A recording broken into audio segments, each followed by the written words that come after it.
Policia e Lezhës ka finalizuar fazën e dytë të operacionit policor të koduar koordinimi, duke vënë në pranga autorin e dyshuar të një serie vjedhjesh të kryera në kërcënimin e armës.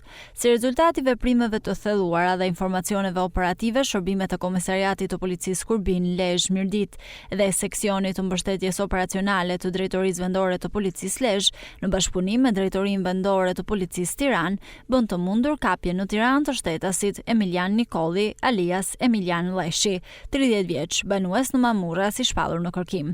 30 vjeçari dyshohet se gjatë vitit 2025 dhe janar 2026 ka kryer 11 vjedhje, nga të cilat 7 në kërcënimin e armës, përfshirë vjedhjen në 2 karburante, një dyqan dhe ndaj 4 taksistëve, ku dyshohet se ka përdorur një pistolet lodër.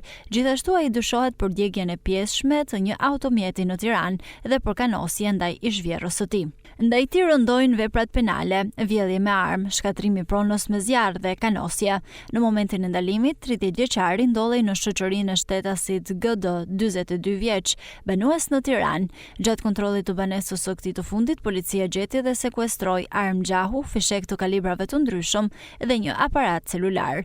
42 vjeçari u procedua penalisht për veprën penale, mbajtje pa leje e armëve të gjahut dhe mbajtje pa leje e armëve dhe municioneve. Policia vinon punën për kapjen e shtetasit Aurel Luli, i dyshuar si bashkëpunëtor i 30 vjeçarit. Identifikimi i autorëve është bërë gjatë fazës së parë të operacionit të zhvilluar në bashkëpunim me DVP Kukës.